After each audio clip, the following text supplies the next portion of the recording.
Hello, everybody. Welcome back to the Youtini Show, your one-stop shop for all things going on in Star Wars. I am Eric here with Wes after a nice Thanksgiving break, and we got just a little to go over because Starfighter is bringing on a brand new composer to the Star Wars galaxy. Skeleton Crew just broke an Emmys record. The Young Jedi Adventures is coming back a little sooner than we thought, and we have yet another game of the week.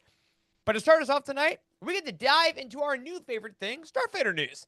Sean Levy's Star Wars film is still a year and a half away, but thanks to an interview Levy did with Kevin McCarthy, we now know who will be taking the baton from Maestro John Williams for this next entry, and it's the composer of The Shawshank Redemption, American Beauty, Finding Nemo, WALL-E, Skyfall, 1917, and so much more, Thomas Newman.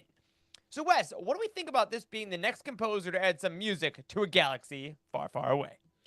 So, he has some true gems here. Shawshank Redemption is a big one that I didn't even know. Did not know who the composer was, and arguably, I don't know who a lot of the composers are for a lot of these great movies. But he's got a hell of a resume here. Shawshank Redemption, Skyfall, 1917. Skyfall and 1917 are two of my favorite movies. I really liked Skyfall. 1917, I thought they would follow it up with a different one or with a sequel. 1918? But yeah, right. 19 or a prequel, 1960.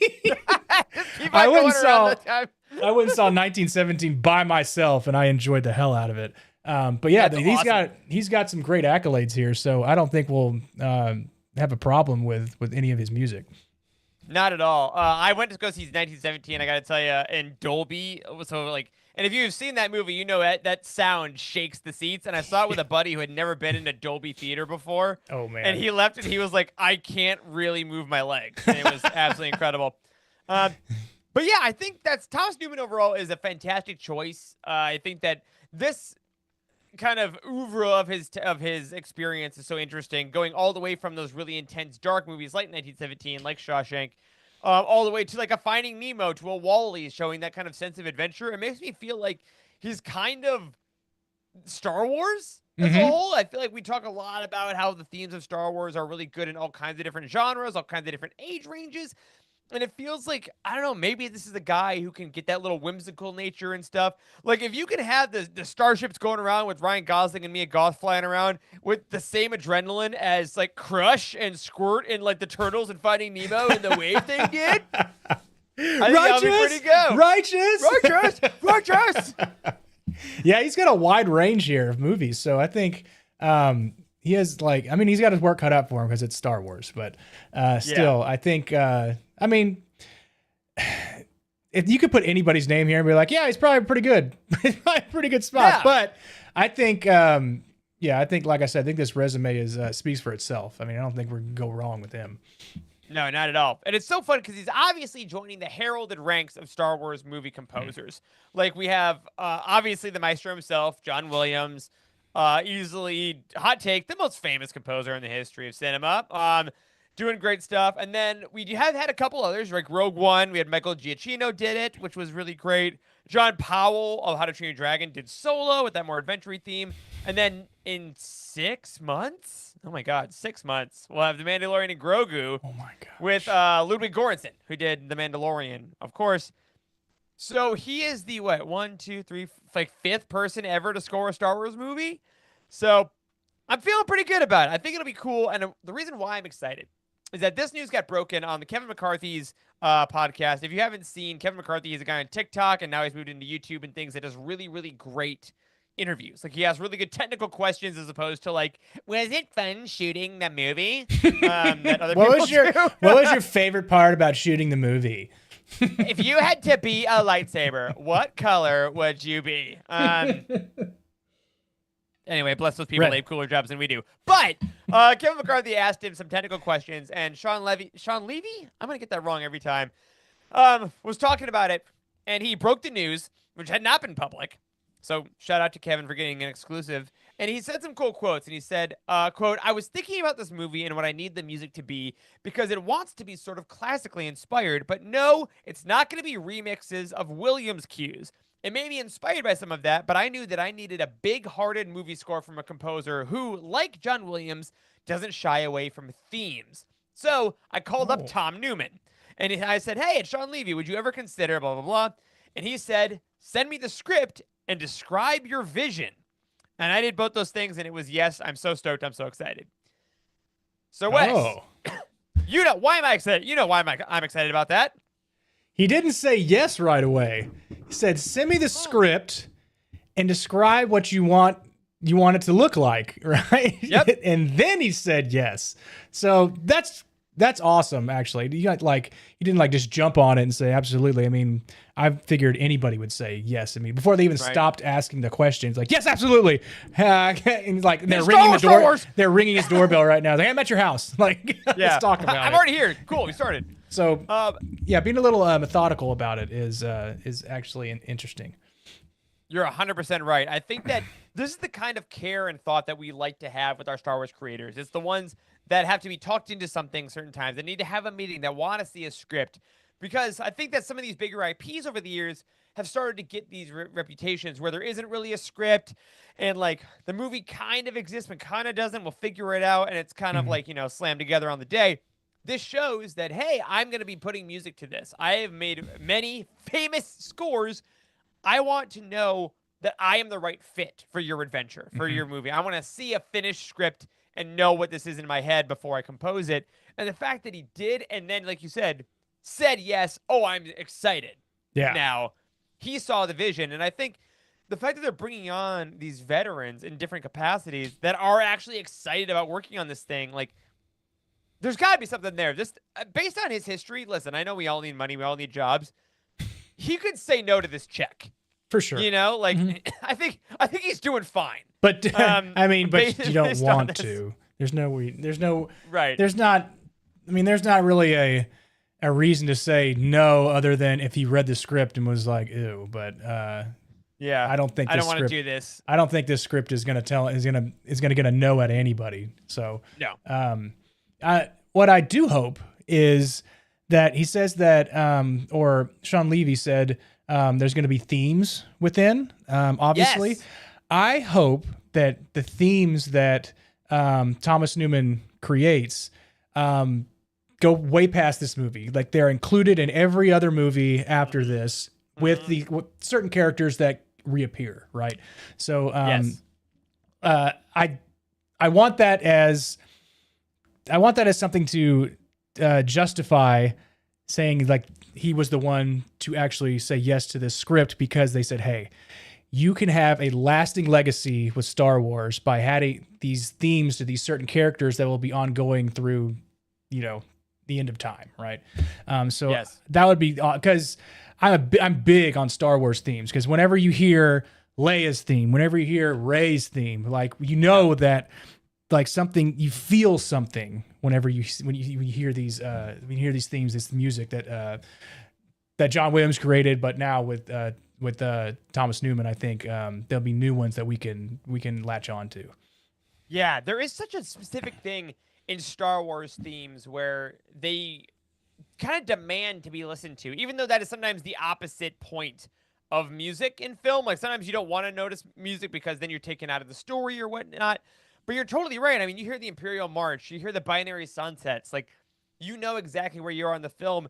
And I think Rey's theme, to your point, is probably the best example we've had in the last 20 years of a character theme that every time I think of that, oh, I know it's Rey, right? Like dun da da dun dun da da dun da da dun da da dun. Like that was before she said a word, we heard the theme when she's in the Star Destroyer. Like that is who that is. And I want Ryan Gosling to have one of those themes. I want to see this character through the score of Tom Newman, and I hope that he's able to put his stamp on that. Like even Solo, like the beginning of Solo was John Williams, ironically, but like that initial Solo theme hits so hard, and then like when he's flying with Chewie and the Falcon, it is that sense of adventure theme. Like it really creates a whole soundscape. And given how much Newman has done, I hope he's not, I don't know if afraid's the right word, but I hope he just kind of goes full blast. It sounds like Sean Levy is going to encourage him to really go for it. Yeah. Like don't be shy. Don't be in the shadow of John Williams, which is probably easier said than done. But Yeah, like, no kidding. yeah. Let me ask you that question. If you're Tom Newman, you've done all this. What do you do when you're like, hey, John Williams created all this, and everything you do is going to be put up against his work? Mm-hmm. Go. You know, like what? You can't how think do you deal about with that. that? You gotta put that in the back of your mind. Almost like John Williams never existed, right? So you gotta make your. Don't you dare. I know. You have to make let's say you have to make the theme, whichever main theme you want to do, whether it be the movie or with the character. You have to make it a lasting impression, and that it hits, and people hear that, they know that it has to do with the specific scene, or has to be the specific movie or a specific character. And I think he's gonna be able to pull that off. I mean, that you put all. I don't want to say he puts all his time into one theme, right? But it would be.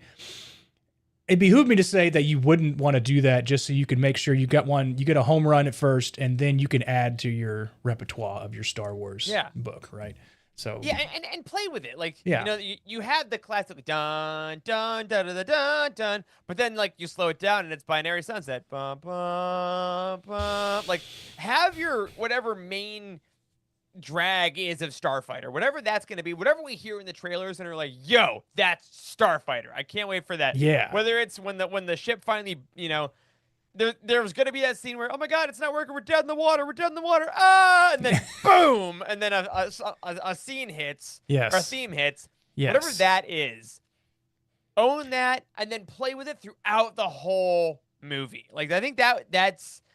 It sounds like that's what Levy's talking about. Like, don't shy away from theme. Don't shy away from the fact that this is bombastic, that this has to last longer than, like you said, these credits. Like, this should ideally be referenced in future films, future TV shows, future games. I mean, I want to play Battlefront 3 eventually. Yeah. And when we fly in the Starfighter ship, I want that to play, you know? Yeah.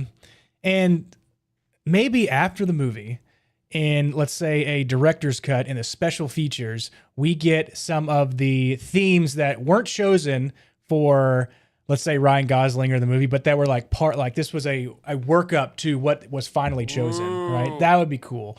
Like, they got like 5 different themes, or 5 different pieces, and then they're like, you see the progression, how better each one is from the other or whatever. But I've never seen that in a special feature before, but that would be something.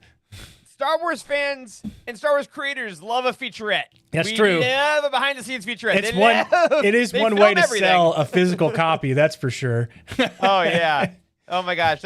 If you have not watched the sequel trilogy, like, documentaries that were with each one, like The Director and the Jedi is one for episode 8. And I'll be honest, the one for The Rise of Skywalker is phenomenal. It's really, really, really great, and kind of gets rid of all, no one cared about this movie. Like, it's really, really good. I hope we get another for Starfighter, and I want to see Newman, like, conducting in the booth with the symphony and everything. So I'm excited for it. And I will say, I hope we keep getting stories like this from Levy about, when I brought this person on, they said no, and then we talked, and then they saw the script, and they were inspired, and then they wanted to work on it. Like, dude, feed me that. Go on the circuit, man. I want to know that the costume designer was worried, but then they sketched all night and finally had the aesthetic. I want to know that your DP was like, I'm a little tired of doing these, but there's a scene I saw in my head. Like, that kind of passion, I think, is exactly the infusion that Star Wars needs right now, and it's something we might be getting it. Yeah, and you got the right people that want to put the work in to do this, instead of just like picking somebody from obscurity and they're just like, yeah, just put this together and then put it out there and see what happens, right? You want somebody to actually, that has the resume, like I said before, and will put in the work and show us something that is John Williams, on par with John Williams. It's never going to be better than John Williams. I don't think it's ever. That's okay. Which is okay. We can accept that. But I'm excited to see what it's going to be, and you know, we do get to see the Mandalorian scores more on the big screen as the Mandalorian and Grogu gets closer. Apparently, there's a preview in front of Zootopia 2. I think Charlie and I are going to go see that tomorrow. So I'll report back. Okay. If we get to see that in Dolby, because man, I'm ready. I want to see that on the screen it's meant to be seen on. Because speaking of great themes, I mean, that Mandalorian theme is is also an iconic character theme. Mm-hmm. You know, boom, like so good. So can't wait. So Tom Newman, welcome to the family. Don't mess it up because we're all riding on this. And if you mess it up, that'll be your only legacy. But next up tonight, we want to take a moment to celebrate one of our biggest surprises of last year, Skeleton Crew. Recently, the nominations were announced for the Children's and Family Emmy Awards, and Skeleton Crew actually broke the record for the most nominations for a single series with 17. The nominations ranged from Outstanding Young Teen Series to acting awards for Jude Law and Robbie Kepper-Conyers to writing, editing, directing, and more. So, Wes, I know we spoke a lot about Skeleton Crew as it came out, but how cool is it that we get to see all this respect almost a year later? The respect is due, and seeing as it's the family with the Children's and Family Awards, it feels like the right selection for Skeleton Crew because it's like a Goonies. It is a family show. So this is like the right lane that they would get all these. And that's a lot of awards, 17 nominations. A lot of awards. That's wild. And do you know who the other shows that they were going up against?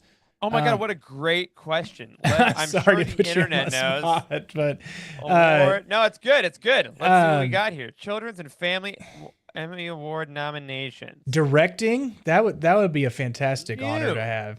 Wow, I found a PDF. All right, here we go. Oh God. So that's preschool. Young Teen Series. Skeleton Crew is up against Heartstopper on Netflix. That'll be tough. Goosebumps series. Sweet Tooth, and Time Bandits. Okay, so that might be tough. That seems like a pretty stacked category there. What else we got here? Let me see some of these lead performers. Yeah, so Jude Law is up against both guys from Heartstopper. Uh-oh. But it's Jude it's Law. gonna be tough. He's Jude Law. But it's Jude Law. Yeah, I mean, there's gonna be some tough ones in here, but I think that's exciting. I was listening to about some other works that Jude Law was recently in, and like one of the commentators literally said, "But I mean, Jude Law's in it, so it's gonna be really good." And I was just like, "We always say that. We all know this. Everybody says it because it's so true. The guy can't miss." And 'tis the season for people doing the rewatches of The Holiday. Yeah. Arguably the best Jude Law performance. So he is nominated again. I hope someone told him. I'm not sure if he's up to date on the Children's and Family Emmy Awards. But I gotta say, I'm really happy about this for a few reasons. And I think one of them is as time goes on, Skeleton Crew is really getting lauded more and more because it had like a really low bar. Like we famously joked around that it might not even be a real show, right? For a while, Believe it when I see it, and then we saw it, and we saw it with the whole thing, and it exceeded all of our expectations marvelously. I think every single week we were surprised by how good it was. I think it's also aged very well. Like in retrospect, it's still very good. So a year on, now that it's in the spotlight again, I just want to ask you, what were some of your favorite memories of that show? What do you hope that the Emmy folks are watching? I did like the heist portion whenever Jude Law finally like turned on the team just so he can get all the loot, get all the gold, worst. right? But what was the character's name? Sorry, I don't remember it. The girl that had like that was like the hacker of the group, right? That had all the KB. She was my favorite character. She was so great. She was really, really good. I like that. I like that type of character within shows, is the one that's the techie person, right? Or the person that's good with electronics, and so that really piqued my interest whenever that she was brought up. That's just because you like to go to Micro Center. It's true. I have. I was just talking to a buddy today, and he's like, "Hey man, my son really wants a 1 terabyte SSD, like a bigger hard drive for his PS5. Where should I go?" And I was like, Micro Center, and they have the Inland brand, which is their in-house brand. You should go there. Like I'm like talking up Micro Center. I could see it from my window at work. I'm just like staring at it. And it's like, I wonder if I'd go there for my lunch break and just like walk around. Like that guy's back here again. He's been here 3 days this week. Just getting reinvigorated by the sights and smells of Micro Center. Oh yeah, no, it was such a highlight of that show. I totally agree. And I think for me that the finale of that show was so excellent, I think, in the way that it didn't really pull any punches. Like, it Mm-hmm. really allowed everyone to have their shining moment. It allowed the stakes to be pretty high in a teen show, as it is literally nominated. Um, and I just thought that the technical prowess and the bravery of the storytelling should be commended, and I'm so glad it was. I can't imagine this is going to be a huge audience momentum shifter to people who haven't watched Skeleton Crew to now go watch it. But 17 Mm-hmm. nominations isn't nothing. I mean, The Mandalorian season one, which I believe is the current Star Wars record, was at like 22 for primetime Emmy nominations. Excuse me. Mm-hmm. But so this is right up there in its own world, and I'm glad it also got to have its own. Like, there should be different Emmys for like Breaking Bad and like Miss Rachel. Like, I feel like that should be different. And I'm Yeah. glad it is. Yeah, that makes sense. But like, you know, but breaking any Emmys record is a huge deal. I think for a show like this that didn't really have a reason to be beloved and didn't have a whole lot of, name behind it, for them to say no, this was actually one of the best of the year is Mm-hmm. big. But I gotta ask you, with this getting awarded so much or nominated, with Andor getting nominated so much, like, what does that say about the direction Star Wars can take? Even though these series likely aren't coming back, Andor is definitely done. Skeleton Crew, I think John Watts made a comment of like, oh, we could have another story, but it's Mm. probably done. Like, what are we at a momentum? Is this a momentum shift? Is this just kind of nice? Like, what can we take from these? I think that it shows that Star Wars can be in a category or in the running for these awards. They can be recognized every year for a great story, and I think that's one of the main things that that really stands out on these Emmy nominations. Is it first has to be a good story and people have to enjoy it. Because if you're not going to watch it and continue on with the first couple episodes, you're not gonna get these recognitions, right? You're not gonna get Right. these nominations. Right. So as long as a story is good, you're gonna keep your audience like in tune. You're gonna keep them wanting to watch more, and that's gonna bring on these awards, these recognitions. And when you see that they have these accolades that are coming their way, more people will watch. More people will watch, and then they will advertise that in Disney Plus as well. Like they'll show like Yeah. Emmy nominated. This show is like, hey, you know what? Let's check this out. I mean, I think they needs a lot of people that haven't seen it yet need a push to watch it, and this might help. This, if they see this come along on their feed or something in social media, or like on a headline in one of the news websites or something. But I think it speaks well for Star Wars that we are recognized. We did this. We tried. You're We welcome. did some of it. that Star Wars is recognized for stuff like this, and it seems like the shows that they are involved in, they are getting recognized. Really on every category, whether it be TV, music, directing, special effects, all that stuff. So Yeah. they're doing the right thing. I don't know that we're going to get to a point where we're Oscar worthy, but that would be something. I'd love it. Hey, Thomas Newman, Yeah. get that score ready, buddy. I mean, that might be our shot. Mhm. Yeah, I think that there's just a respectability element to it, and I think that we're going to be fighting that our whole lives. Like, science fiction, fantasy storytelling has always fought that uphill battle. Like, we got our Lord of the Rings here, and that was great. But other than that, we always have to prove that we are a little bit better at it than your, classic, normal quote unquote movie. And I think that Skeleton Crew being like, yeah, one of the main characters is a blue elephant boy, and it's great.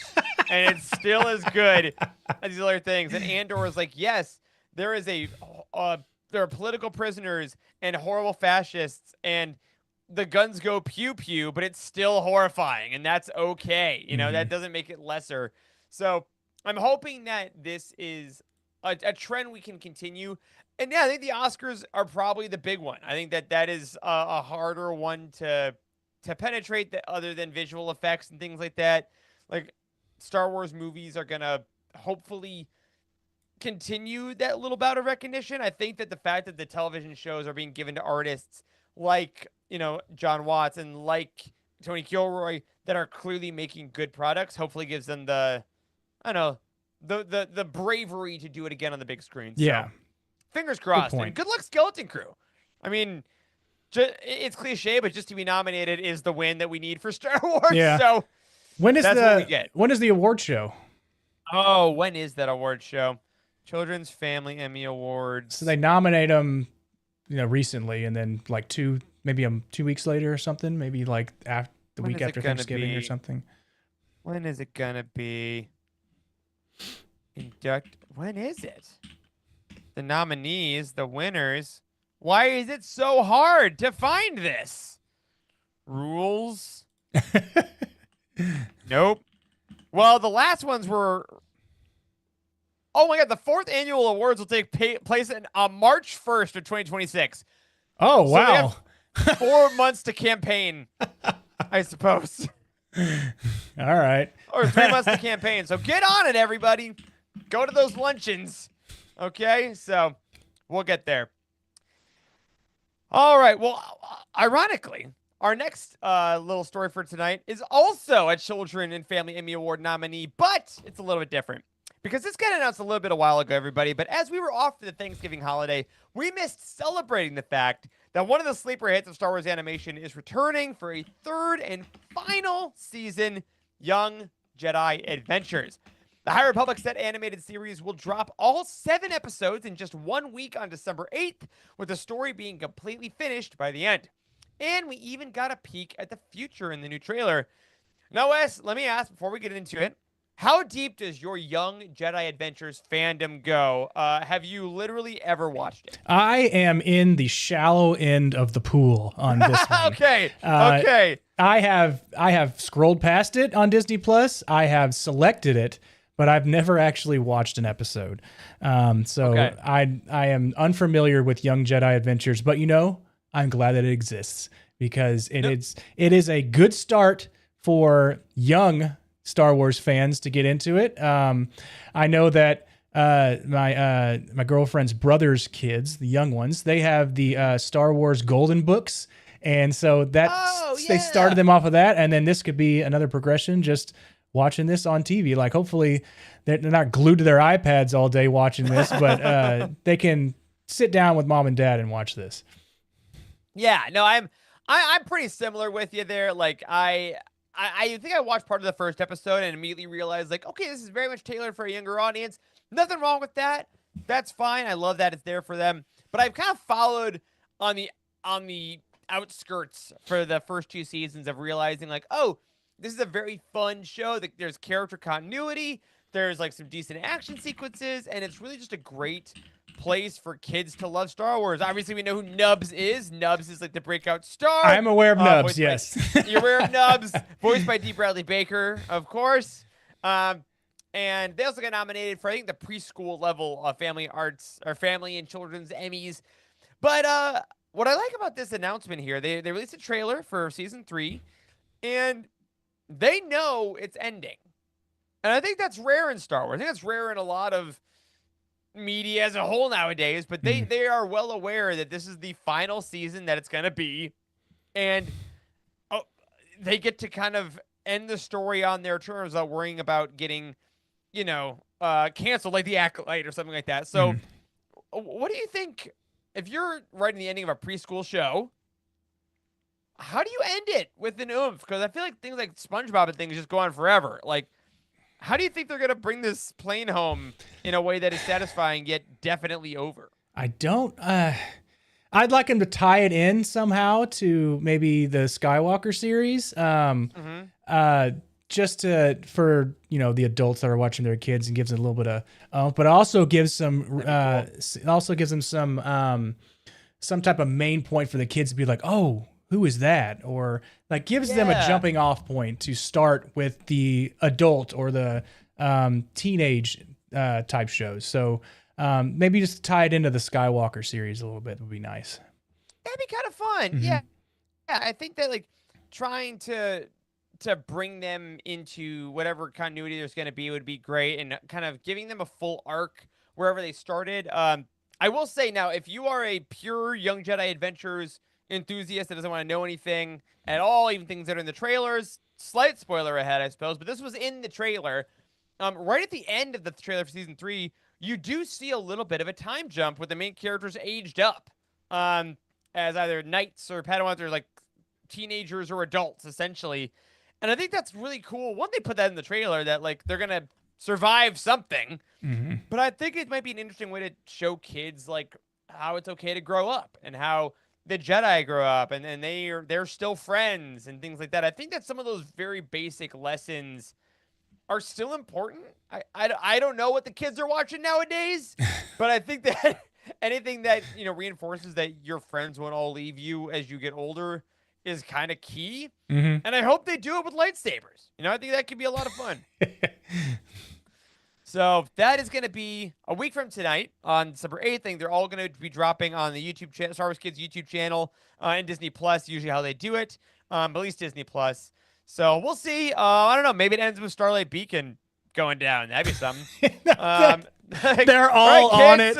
They're all on it, and it's the end of the show. That's it. It's like, uh-oh. It's not going to happen. Oh, no. But we'll see. Shout out Young Jedi Adventures. I hope that they keep doing it. Because I keep doing children's animation. I mean, because I know we're getting the Mall series next year, which is going to be great. Not for preschoolers. I'll say that already. I don't even know what the rating is, but no, not going to be good for that. Do you think that they're going to keep doing any kind of young kid animation, or do you think that might go into a different vein? I think they continue it. I don't think like right away, but I think it's a good. I think it's a good way to get new creators on there as well to make. Because I like the different animation styles they've been doing with Star Wars. There's been like 4 that I can name off the top of my head that are different animation styles that are all great. So bring in somebody else, maybe somebody from the Star Wars Visions creators that have done that. I mean, you can make a. So I think it's cool. I think it'll continue. I think it will continue. Yeah. And if you need to know anything else about it, just look at the toy sales, because I'm sure that will help them figure out which characters they want to put in more projects. That might be way more true than what you think. Listen, we love Star Wars, but we also got to be real. So very excited. And hey, if you've been waiting on it and you just need some good old-fashioned fun Star Wars to watch, maybe in the background or something like that, next week it'll all be out so you can binge the entire thing. All right. Now, everybody, it's been another light, easy time for Star Wars, which means we have time for a game. And before I tell you all about it, I am seeing Wes pull up browsers in his computer because he doesn't know he's screen sharing with me, and I need you to close those cheating browser tabs. No, dude, I'm leaving them up. I see them right in front of me.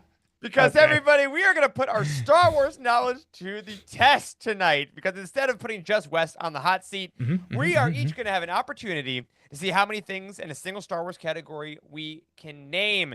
These rules are going to be pretty simple, and I'll go through them here. But before I go over them, before I introduce the game in full, Wes, how do you feel about a little resurgence of the Youtini games so far? How do you think it's been going for us? I think it brings a little bit of spontaneity to the show. It also shows my lack of knowledge of Star Wars. Your lack of knowledge, yes. Yeah, especially with Star Wars ships. I'm not the best on the ships. I know right. I can name a few here and there, but I hope that's not on the list because I'm not really gonna have to rifle off 10 of them in a row. But the spontaneity and Eric not putting what the lists or what any of it's being about on the outline itself is also makes it a little bit more chaotic for me. So, Eric, what are we doing for the first category? All right, so this game, how it's going to work, I'll give us the category, and then Wes and I are each going to bid how many things we can name in a row. So, for instance, if it's like Star Wars heroes, I would say I can name 7. Wes could say I can name 8. And we go up and up until one of us says, I don't believe you, do it. Uh-huh. And we're going to see how many we can do right off the dome. No notes, no nothing. And this is gonna see. Hands up. Hands up, hands up. Nothing going on. I have a Sharpie, but that's just more for fidgeting than for writing notes. All right, our first one, we're going to start with the nice classic, Wes. How many Jedi can you name? Jedi. I can name 7 Jedi. Okay. I can name 9 Jedi. Okay. I know that you can name 9 Jedi, but I don't think you think that I can name 10 Jedi. We're gonna see. Oh, as you know, when you're on the hot seat, it gets a little yeah. easier. I can name 10 Jedi. Okay. I'm gonna bump it up here. Let's go. I can name 15 Jedi. I don't think you can name 15 Jedi because I can't go. I don't think I can go. I don't think I can do 10, but I could name 10 if I wasn't live. But if I had time. If I had time, I could name 10. Or if I had my list up that you. Nope. So can't just be go reading. ahead. Go ahead, Eric. All right. 15? Can you name 15 Jedi off the top of your head? Okay. I'm going to try not to look around my office because I do have stuff in my office that is Jedi. They're everywhere. They're everywhere. All right. Luke Skywalker, Yoda, Mace Windu, Adi Gallia, Qui-Gon Jinn, Obi-Wan Kenobi, Plo Koon, Oppo Rensisis, Sifo Dyas. Nice. Thank you. Yaddle, of course. Eth Koth, Yariel Poof. That's 11. Dooku. Okay. Dooku. That's 13.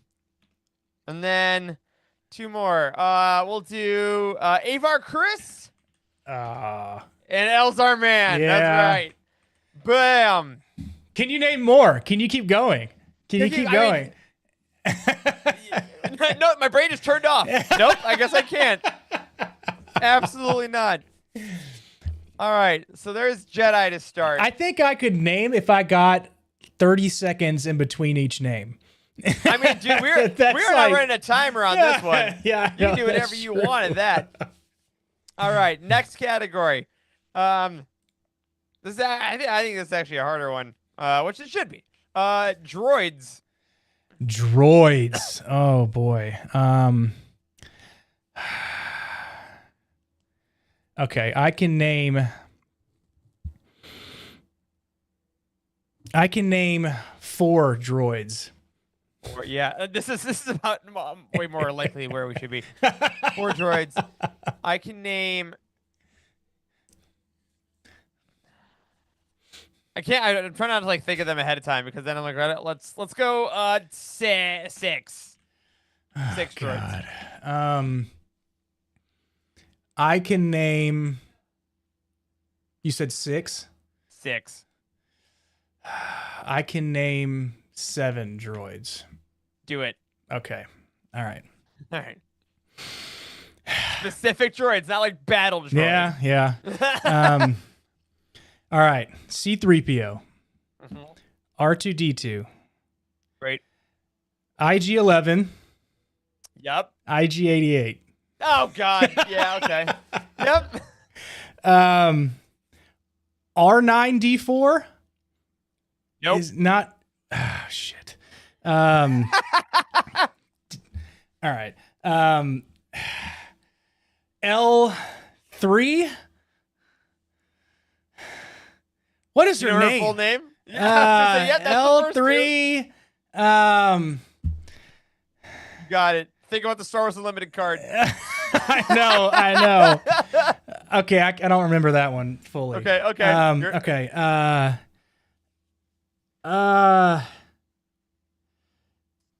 Why is the name like it's an Andor? Oh yeah. God, all the ones. You were seeing also one that was one of the best characters ever on that list that we went through that made you crash out. Crash. He was like 7. R4. Do I have to know? I have to know the full one. R4. R4D1. Is that it? Are you talking about Obi-Wan? Obi-Wan just called him R4. R4. No, you gotta know it, man. You gotta know his right. full Christian name. His confirmation name. This is not a nickname show. Okay. Damn it, I can think of the droids in the video games too. Yep. You have 3 left. BB-8. Yeah, I got BB-8. There he is. All right. The most important character in the history of Star Wars. Lest we forget. Damn it. What was the one? Oh, my gosh. I can't, ask you what it was, but what am I at right now? Am I at 5 or am I at 6? You're at 5. I'm at 5. You got 2 left. You can do it. Okay. God, there were so many droids in that awful episode in Clone Wars. You remember that one? George Lucas's favorite episode, famously. Yes. Okay. Is a what the mouse droid? Can I say the mouse droid from? No. Why? Say, okay. What's its number? I don't know. The mouse one. You know. Probe droid. No, this is specific Make droid specific names. character. All right. Yeah. 5. 2 more. I'm at 5. You can do it. I can't believe I didn't get L3. L3. I'm drawing a blank. Yep. I can only do the 5. I can All only right. do the 5. L3, 3. No idea. It's just no idea. L3, 3, 7. 3 Satan. Yeah. L3, 3 Satan. That's what I feel. What was the droid with Andor? That's gonna kill me. B2 emo. B2 emo. No. The Imperial droid. Oh, K2SO. K2SO. And that is a card that I played multiple times in Star Wars Unlimited. Damn it, I should have got that one. Yep. Oh gosh. I'm gonna look it up. What is R4's number? Do you know what it is? I do not. I know you were thinking R5D4 earlier. What is R4 Obi-Wan? R4 droid? Obi-Wan. R4 P17? P17? Never would have got it. Shut up. Who knows that? Absolutely. All right, guys. Next bar trivia you go to, R4 P17. Also, it's way too many letters. What was the red droid from what is his name? R5D4. Yeah, you're right. Because R5D4 was the one. All right. Yeah, you also got BD1 from Jedi Fallen Order. BD1, yes. Yeah, the freaking Dio from the Dio. Scaredy Cat. Would you allow Dio? Was that's the full name, Dio? Okay. Yeah, that's his full name apparently. All right. So I got 5 out of the 7. I was a liar. Right. You made a liar. Sorry, you were a liar. All right, here. We'll do it. We'll do one more here, and this is gonna be looking back to our roots as a show and as a company. Star Wars books. Star Wars book titles. Well, you can go canon and legends for this. Canon and legends? Can you do like go a little crazy? Can you do series, trilogies? Yeah. Okay. Star Wars book titles. What do you think? Where do you guys start the bidding at? I feel like we can go for a while on this one. I think we can go for a while on this one. Feel good about it. I'm also not going to look around at my library. I promise. I'm straight ahead. I have books way over there behind my light, and I have to my sides. I have nothing in front of me. I mostly sold off all of my damn books, but I still remember quite a few. Bury me with these books. All right. I can name 10 Star Wars books. Okay, I can name 15. I can name.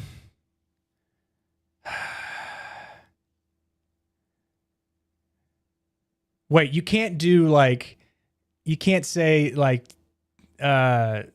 what was it? The Thrawn trilogy and it counts for 3. Yeah, you can't say New Jedi Order 1, New Jedi Order 2. You have to know the actual title, know their right? Names, yeah. Or else, I can name 50 automatically. Okay. I can name 17 books. All right, 17 is pretty good. I can name 20. 20 books.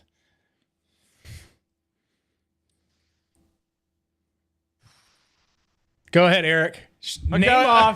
Name off 20 books, and I need the full title. Okay. And I'm gonna count my fingers. Okay. Here we go. Heir to the Empire. You have to say Star Wars. Okay, Star Wars : Heir to the Empire. Okay, Heir to the Empire. What's that second one called? something fleet. Last Command is the third one. What is that second Thrawn book? Oh my god. All right. Well, anyway, that's not one of the 20. Oops. Darth Bane, Path of Destruction. Darth Bane, Rule of Two. Darth Bane, Dynasty of Evil. Let's get out of the trilogies here just for some fun. Kenobi.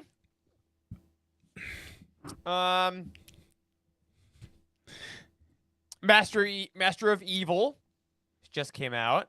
Are we on 7? Are we on 7? I don't know. You're counting on your fingers. Yeah, I'm doing great. fingers. All right, we're at 7. We're at 7. Okay. Resistance Reborn. Yeah. I just recommended that the other day. Darth Plagueis. The Wise. Let's do Vector Prime. First New Jedi Order. We'll do that to start. I do not know You're at 10. The next one in that series. I just know that's what it's called. Man. It's funny because I'm like, oh, what are all the hundreds of books? And now it's like, all right, in order here. High Republic, Light of the Jedi. High Republic, Rising Storm. High Republic, Fallen Star. 13. We're at 13. 13. Star Wars Myths and Fables. All right. We'll do that one. We'll throw that in there. Friend of Toe Dammer and Free Fall. I did the that one. I did the review on that one. The book review. Oh my gosh. Yeah, go ahead. Yeah, what are we at now? 15.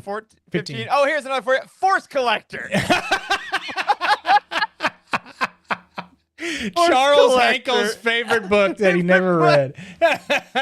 Oh God, back in the Living Force days, the only one we just earnestly didn't cover. Everybody, it existed, but man, let's throw in Thrawn Ascendancy, Chaos Rising. Okay, that's a good one. 3 more. 2 more. 3 more. 3 more. Han Solo, The Paradise Snare. Oh, that's a good one. Good Legends. That's book. a really good one. Then we'll do the Hutt Gambit, Han Solo. And then let's just crank that out. Han Solo, Rebel Dawn. Okay. All right. That's a nice. You named a lot of the ones that I wouldn't have named, and there's still like a lot of the easy ones out there. You probably could have done. Oh yeah.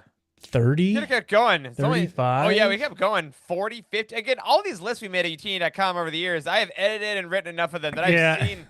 Some of these just burn behind the corneas. And, even if we go High Republic to go through the continuity and stuff, but that's a lot of good ones. And I will say, folks, as you're listening, and if you're in a reading slip, I was talking to our buddy Colin the other day, who actually hasn't touched a lot of Legend stuff like that. And I will say, if you're looking for a good holiday read A.C. Crispin's Han Solo trilogy.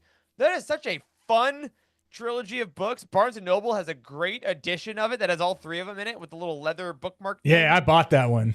Yeah, I did too. Yeah, it's it on the shelf. It's a great it one. Awesome. It's so good. That second book you were thinking for the Thrawn trilogy was Dark Force Rising. Dark Force Rising. I was like, Hidden Fleet? What? Like, it's the Dark Force Fleet or the Katana Fleet, or that's it. I don't know. My hot take is that I think that the Thrawn Ascendancy trilogy is better than the original Thrawn trilogy, but that could be a different show. We'll get there. Thrawn Ascendancy trilogy was great, and you didn't even name the Aftermath books. You love the Aftermath books, no, right? my babies. Yeah. If I ever reread a book, which I won't because I can't do that mentally because I feel like I'm gonna miss all the new stuff. I would reread those, but I don't know. Someday, I just gotta wait for my Star Wars Unlimited cards to bring them back. To me. God, that should be one. How many Star Wars Unlimited cards can you name? 400. Yeah, how many Star Wars Unlimited cards can you name and their abilities? You're like, oh. That's it. That's the judge's test. Well, hey, before we get out of here, I'll ask you that too. I know we were off for a week with Thanksgiving and stuff. Have you been playing any Unlimited lately? I have not, but I have this giant stack over here to my right that needs to be sorted, and I still have not opened my Carbonite box for Secrets of Power. Oh my God, Wes! I've had it for like 3 weeks, and that's insane. I said I was gonna wait. You're a fake fan. Garbage. I said I was gonna wait until me and my buddy got together to do it, and we just haven't got together to do it. So this weekend looks promising. Well, I hope so. So our local stores had some Black Friday sales, and I went and got they were selling pre-release boxes for $10. Are you serious? Which is 6 packs for $10. So I bought 10 of them because 4 of them are for me, 4 are for Charles, and 2 are for our buddy Colin. And that day, I was like, Charles, come over and open these. He's like, I'm not going to make it. So I opened them that day. And I saw him 2 days later and gave them to him. But I have no self-control. That's like that's less than $2 a pack. That's awesome. It was incredible. He did I didn't even think about Black Friday. He did $50 for a regular box. Because I bought boxes on another store's Black Friday for $65 for a box, which is still a great deal. It's less than $3 a pack. But yeah, support your local game stores. Check out their sales. They're getting rid of inventory. I bought some sleeves. It's fun. I'm hopefully gonna go and play more of this Wednesday. And God, open the Carbonite. I know. Or do it on here. I need to. If you don't open them this weekend, you're opening up a pack on the show next week. Okay, then yes, I'll do that because I got this. All right. I got this, guys. I can open it down here. Camera with the fingies. All right, well, tune in next week to see Wes's fingies and see what he got in that glorious, glorious Carbonite pack. But until then, we're going to remind you, if you missed our show 2 weeks ago, we have reopened the Youtini Discord free to everybody. So make sure to go to youtini.com/community, and there's a link button there to join our free Discord. We've had a lot of folks coming in lately, which has been super fun. We're talking about Legends books, canon books, Star Wars Unlimited, shows. Stranger Things has a channel. We don't just talk about Star Wars in there because we always want to talk about things that our friends like. So jump on over. Go hang out with us. Thank you so much to everybody that has joined recently and is supporting us over there.